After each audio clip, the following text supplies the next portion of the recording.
208 million euros.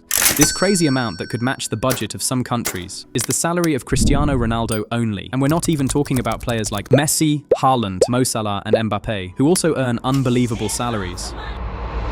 Footballers' contracts are not as simple as you think. Their contracts hide bonuses, image rights and clauses most fans never hear about. Now, let's take a look at how these players actually get paid, how their contracts are, crazy clauses inside them, why footballers get paid a lot of money, and what is the image rights.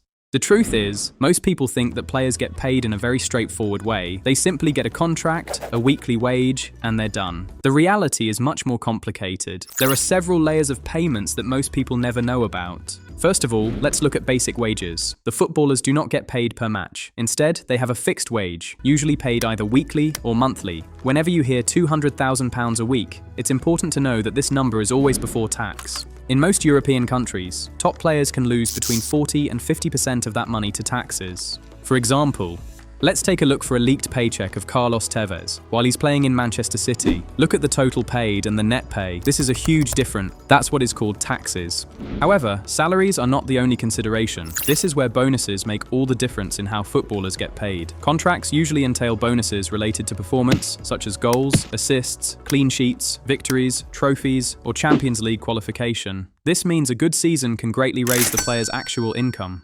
Additionally, some footballers earn bonuses above their salaries. This explains why big football matches are crucial, not only for winning trophies, but for financial benefits. Apart from the bonuses, there are many clauses in football contracts that impact an athlete's salary. For example, there could be a loyalty bonus, appearance bonus, and sometimes clauses related to conduct or fitness. And here is a strange clause that you never heard about. Neymar has a clause in his contract that every time that he went over and clapped the fans after a match, he got a €200,000 bonus. However, the biggest difference in football earnings comes from image rights. Image rights are payments made to a player for the use of their name, image, and personal brand. This money is completely separate from football wages. Clubs pay for image rights so they can use players in marketing campaigns, shirt sales, sponsorship deals, and global promotion.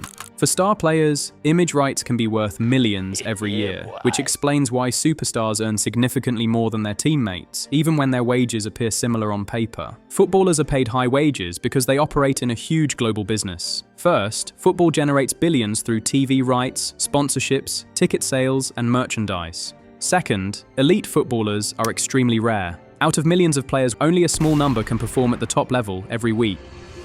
Third, footballers carry huge pressure and risk. Their careers are short, injuries can end everything instantly, and performance is judged every single match. Finally, top players are not just athletes, they are brands. Esto es lo que necesitaba. Finally, do you think footballers are overpaid? Or is football just an expensive business? And don't forget to like and subscribe.